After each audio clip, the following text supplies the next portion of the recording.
Hey friends, it's Jessica from Three Rivers Homestead, and today I thought I'd talk to you a little bit about saving money on whole foods and healthy foods for your family. There's a lot of ways to save money on processed packaged foods. There's discount grocery stores, there's couponing. A lot of people talk about those ways to save money on food, but it's a little more difficult when you're trying to feed a large family. More natural foods, organic foods, whole foods. And so I thought I would share some tips for how we've been able to sort of budget and afford feeding a family of 9 these kinds of foods. If that's something that interests you, why don't you hang out with us today, and I'm going to share what works for us. So of course people are going to say, well, grow it yourself. That is the easiest way, I guess, to afford whole foods and natural foods. But that isn't always practical. The first year we moved to our homestead, I attempted to grow wheat for our family, and I very quickly learned that in order to grow enough wheat for our family for an entire year, it would end up taking up most of our acreage and would require the use of some very expensive equipment in order to do it efficiently. So growing it yourself isn't always an option. And so there are other ways to afford these foods for your family. The next best way, if you can't grow it, would be to forage for it or to hunt it. If you want to have cheap protein to fill your freezer that's healthy protein, hunting and fishing obviously is going to be a great way to do that. And then for your produce, foraging for it. We forage for everything from wild raspberries and blackberries, mulberries, all of those things we will forage for in bulk and freeze for later use in the year. Elderberries, and then even things like wild greens, dandelions and purslane. I treat those things just like greens I grow in my garden, and if I gather up enough, I will blanch and freeze and preserve those for the winter. And that's free food that's just growing in the wild without any work on my part. And then there's another way to forage for food. We had some people that we knew that we would drive by every year and notice that the apples that were growing on their trees were just sort of collecting and rotting at the base of the tree. And so we asked them if we could come over and harvest their apples for them. And it can be sort of an uncomfortable thing to ask someone that, but they were actually relieved because they couldn't get around to harvesting the apples for whatever reason, and it created a problem for them. They had all these apples accumulating that they would have to clean up at the end of the season, and so we were actually doing them a favor by taking the apples away.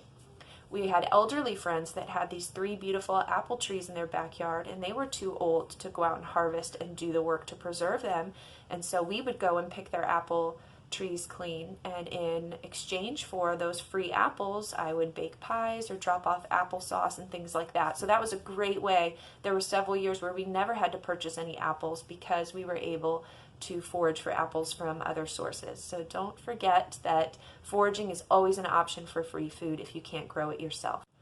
Okay, but what if you live in a place where you can't grow food and there isn't a source for foraging or hunting and things like that?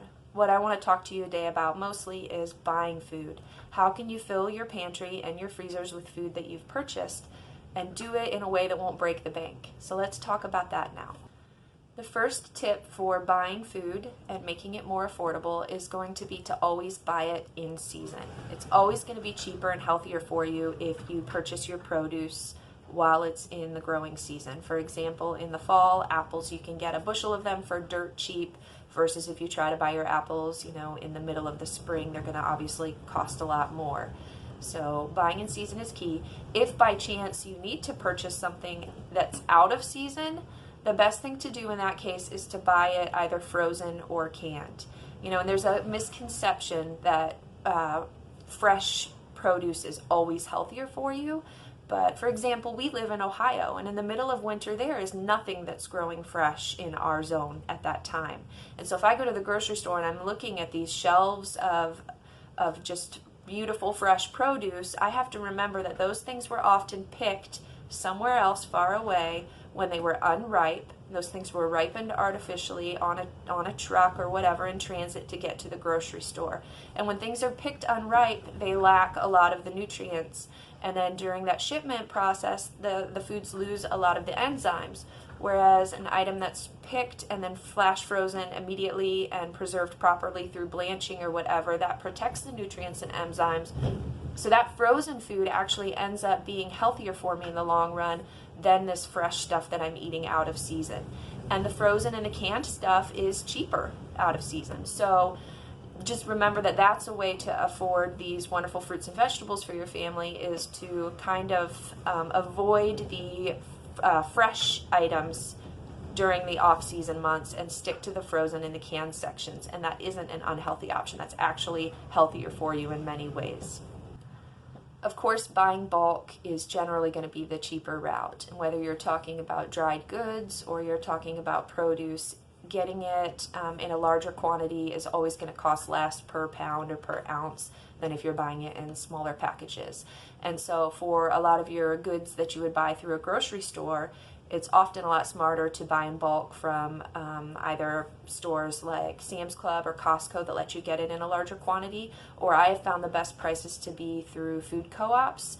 We like Azure Standard, and I will link them below, and they just have great prices on things like 50-pound bags of grain or 20-pound bags of grain, things like that. But then don't forget that farmers often will have things at a better price if you buy in bulk. For example, my local sweet corn farm will sell bushel bags of corn for a certain price, but if you buy in bulk and you get a freezer deal of 3 bushel bag corns at once, they only charge you the price of 2 bags, and so I'm getting an entire free bag. That's a great way to build up my freezer storage for very cheap. So if you go to the farmer's market and you're browsing and you see these vegetables there, don't be afraid to ask the farmer, hey, can you do you offer any freezer deals? Is there a way that I can buy a bushel of this and get a cheaper price? And I guarantee you that a lot of them are going to be willing to give you a deal because they're going to be happy to unload a lot of that produce at once. So you're doing them a favor by buying a large amount. And that really works well for us. We buy most of our fruit in bulk, in season, and we get amazing deals on it, and then we preserve it through either canning or freezing or dehydrating for the off season, the months where things aren't growing, and those bulk prices just really can't be beat.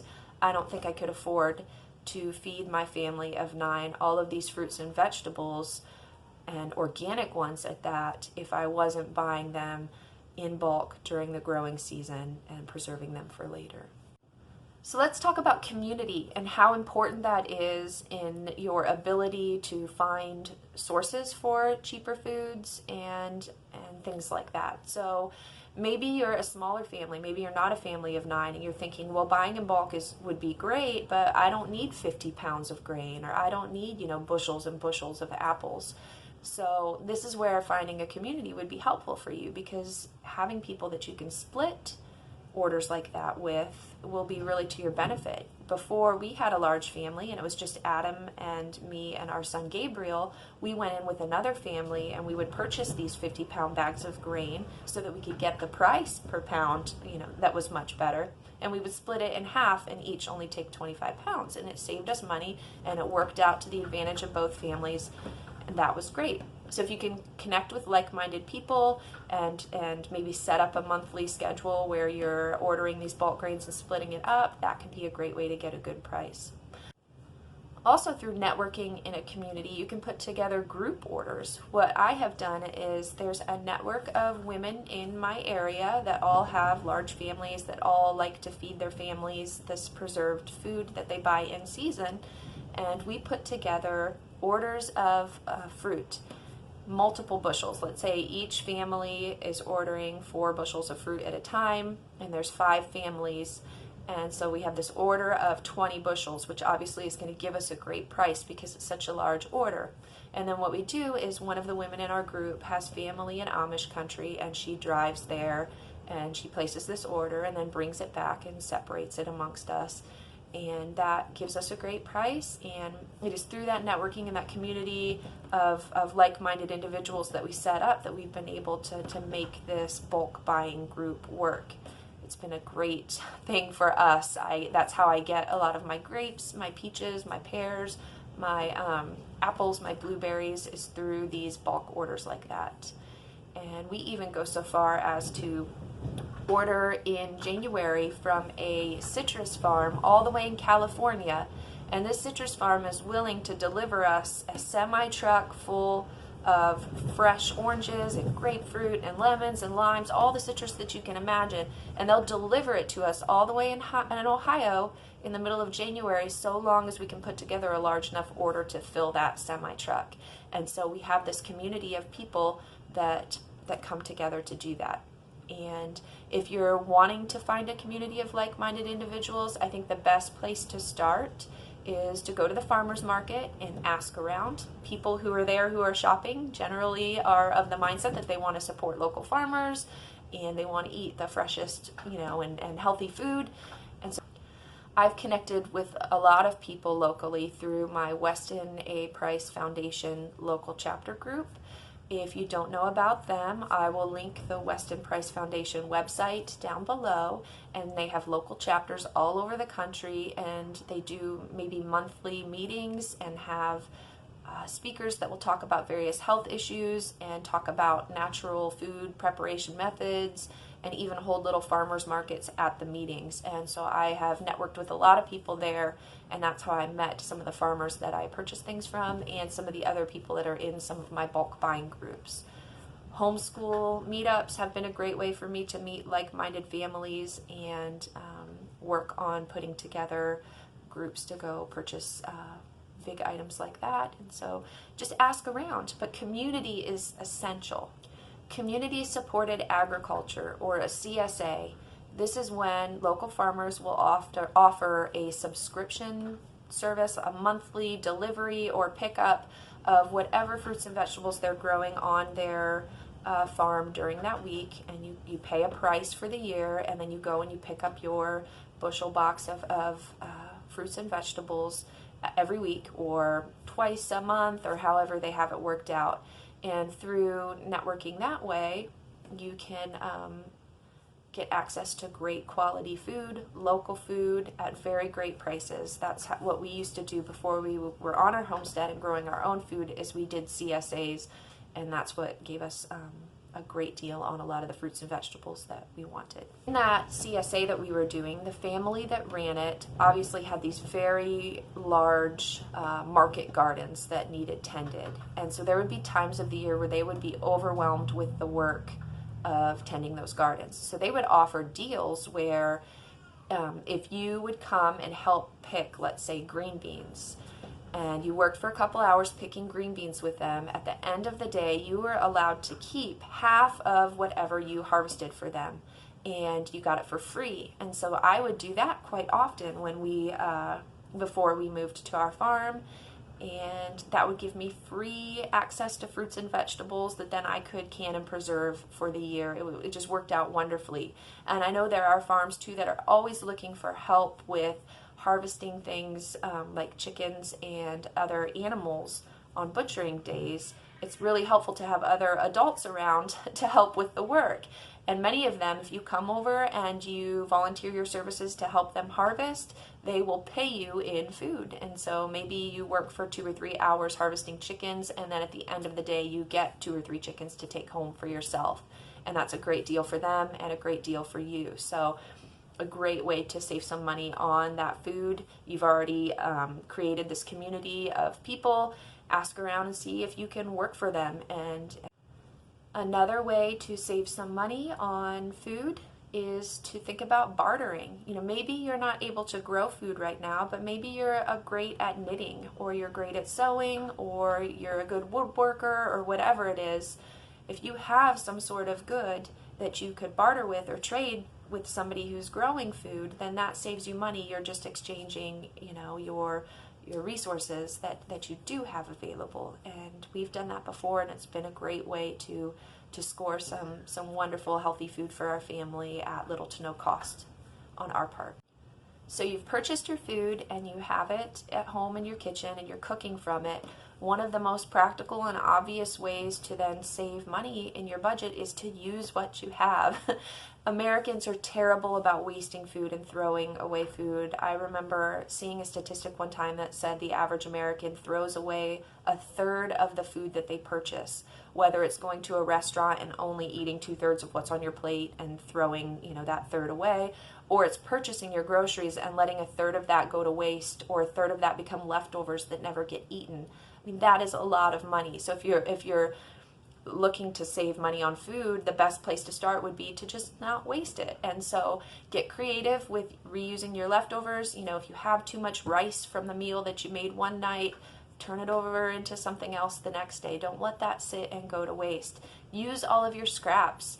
If you roast some sort of meat like a chicken, or have a beef roast, use the bones to make your broth instead of having to buy broth at the store. Use your vegetable scraps to add to that broth. Use your apple cores and your other fruit bits to make fruit vinegar so that you don't have to buy apple cider vinegar. Use your peach pits to make jelly from instead of throwing them away. There are so many ways that people waste money buying food that they wouldn't have to buy if they just used what they already had and what they're throwing in the trash instead. And so that's one of the main ways we've been able to save money on food, is I use everything. I don't let anything go to waste. So to make it easier to use everything you have, you need to have a plan, and meal planning is a great way to do that. So you need to sit down at the beginning of every week, plan out your meals, plan out a way so that if you are, let's say, making a meal, like I mentioned, that had rice one day, and you know that you tend to always have leftover rice at the end of the meal, make your meal for the next day something that also uses rice. Make it a soup that you can throw the rice into and just kind of mix it around. And so that everything is getting used every day. Meal planning will also keep you on track and using what's in your house. If you sit down on Sunday and you look in your fridge and see what produce is in there and available, make your plan to use up what's there instead of coming up with ideas for things that you don't have in your house that you have to go out and buy and then let everything that's already there go to waste. It's just having a plan will always keep you on track and keep you from being wasteful.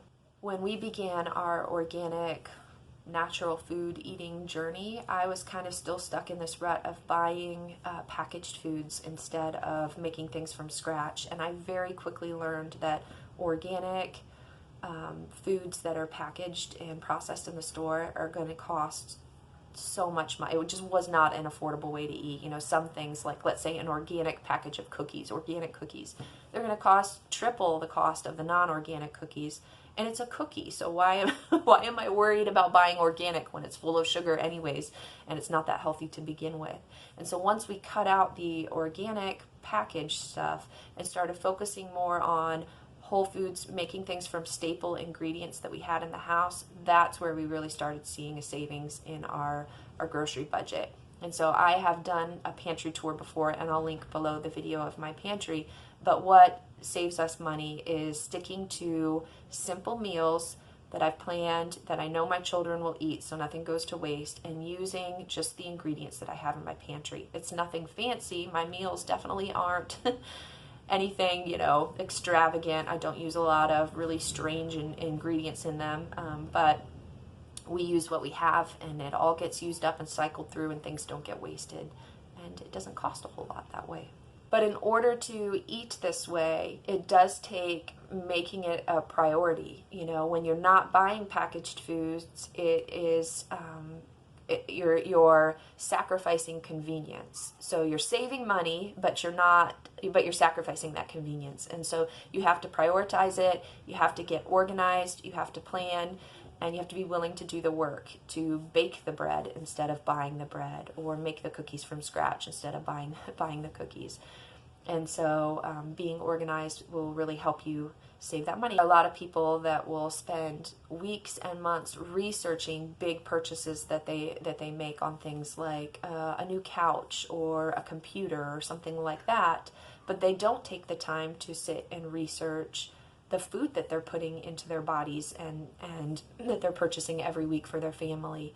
And so it requires that same level of organization and research to find the best prices on food that you can find.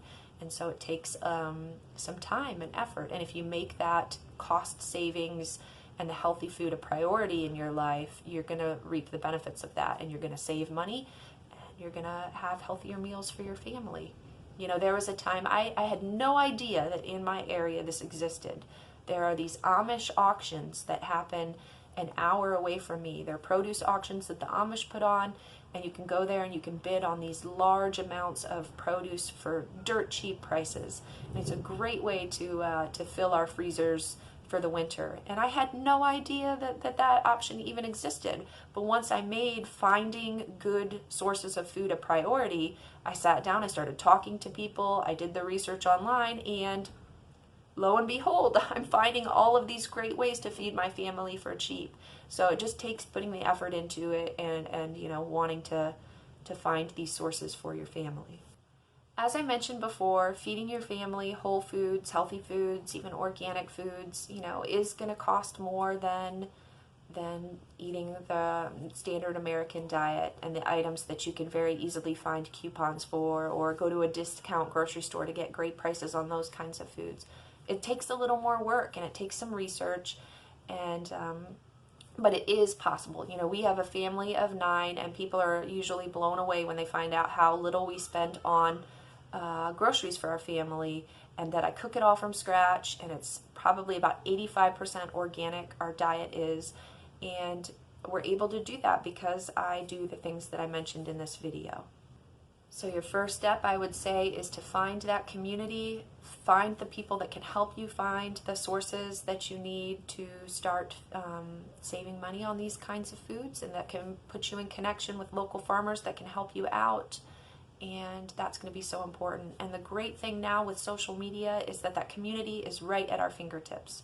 Through Instagram and other places like that, I've been able to connect with so many like-minded women who are doing the same thing and trying to find ways to feed their family. And not only do they provide me with wonderful recipes or preservation methods, but they've even connected me with farmers and sources that have really helped me out. So reach out to those that you know that are in your area, put together a community group that's helping one another, and it is possible to feed your family and your large family these foods for little extra cost. So if you have any questions, leave them in the comments, and with that, I am going to go make a meal from my pantry for my family. So I hope you're all having a blessed day. I'll talk to you later. Bye.